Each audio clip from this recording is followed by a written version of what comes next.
I had morphine patches, not one, but two, and I was on oxycodone. That's how bad the pain was. It was just horrendous.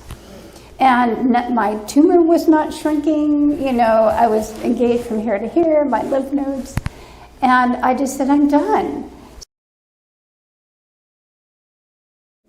So I just said, one night I just said, okay, I'm done, enough. And I just sat back and let go.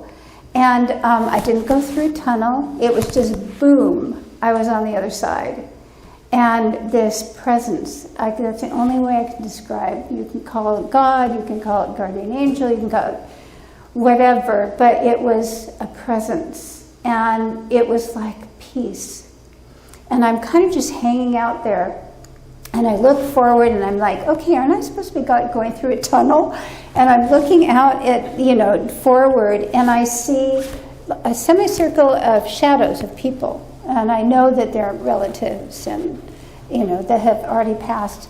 But what really got me was in front of them was all my animals in a semicircle, even the ones I had helped, because I had helped. That's one of the things I do is I help souls pass over, especially animals. And I was like, oh, this is really cool. And so I proceeded to have, and I was in this field of love, and I wish I could generate it, because it was the most incredible, beautiful feeling of being at unity with the universe. It was so amazing. I'm just like, you know, captivated by all this, watching and feeling that sense of love. We don't even have a word for it. Our word for love is nothing. I mean, it's like this big compared to, you know, the reality of what love is.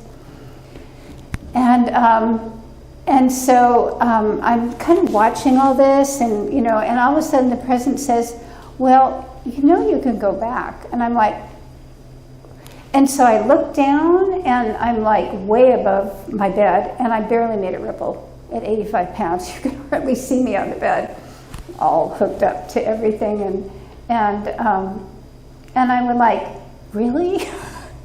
Go back to that? You know?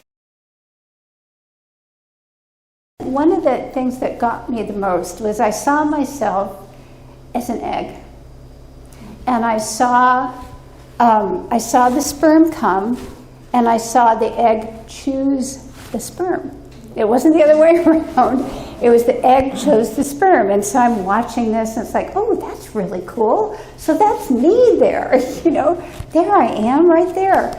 And then I saw the egg become like a being, and it was still an egg, and it still hadn't called in the soul yet, which was another big aha moment. It was like, you know, it was like the physical being, the physical body.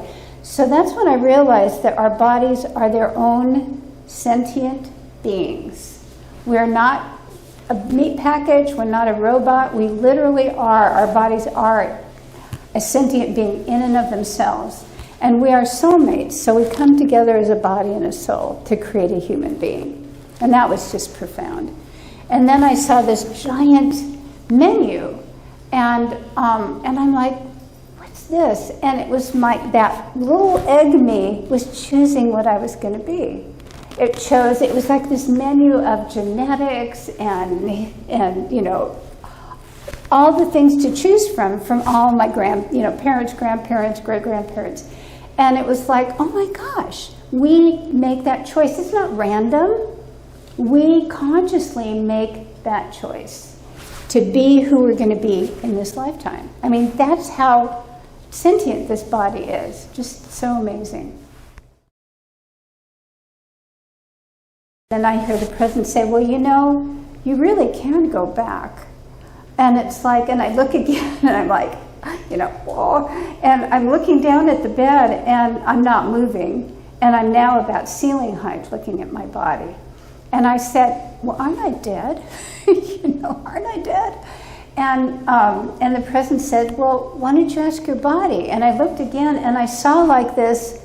If you've ever seen the movie The Matrix, I saw like this energy that my body really was. I saw it. I saw the, you know, not the physicality, but the energy of what it was. And it was, I had passed, I know that. My sister actually verify this. And I thought, really? And the person said, why don't you ask your body? So I looked down and I went, well, what do you think? And my body said, well, let's go for it. And I went, okay. And then the person says, well, but first, you have 3 missions to fulfill when you go back. And so I had the choice to go back. And so the first mission was to, and it was like Mission Impossible, you know, if you should decide to go back, you could have, you know. The first one was that to teach that we have choice in every nanosecond of our life. Always have choice. No matter what the circumstance, we're not victims. We have choice in every moment of our lives. And so it's like, okay. And the second was I had to help people, because I had been doing work with animals all my life. I've worked with animals, especially whales and dolphins. And to help people escape the illusion of separation that's harmed, and I was shown the damage it's done to us as humanity. This illusion of separation and to our earth, you know, like our earth burning up, and, you know, that illusion of the other and separation, that was one of my missions, is to help with that. And I'm thinking, okay, what do I do for that?